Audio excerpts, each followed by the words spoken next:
আলাস্কায় অনুষ্ঠিত হতে যাওয়া ট্রাম্প পুতিন শীর্ষ সম্মেলনের আগে আজ ইউক্রেন সংকট নিয়ে এক গুরুত্বপূর্ণ অনলাইন বৈঠকে মিলিত হয়েছেন বিশ্ব নেতারা।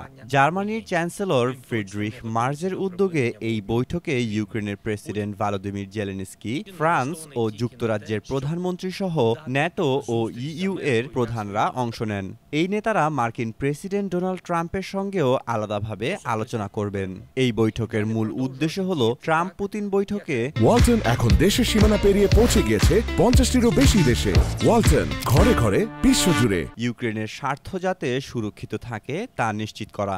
ইউক্রেন এবং তার মিত্ররা আশঙ্কা করছে যে ট্রাম্প শান্তি চুক্তি নামে কিয়েভকে রাশিয়ার কাছে ভূখণ্ড ছেড়ে দিতে চাপ দিতে পারেন। ট্রাম্প নিজেও ইঙ্গিত দিয়েছেন যে শান্তি স্থাপনের জন্য কিছু ভূখণ্ড বিনিময় হতে পারে। ইউক্রেনের প্রেসিডেন্ট জেলেনস্কি অবশ্য স্পষ্ট করে জানিয়ে দিয়েছেন যে রাশিয়াকে কোনো ভূখণ্ড ছেড়ে দেওয়া হবে না।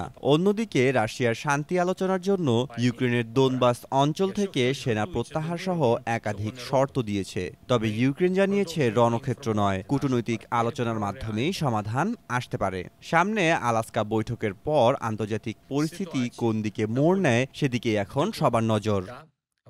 মেহেদী মাসুদ, জনকণ্ঠ।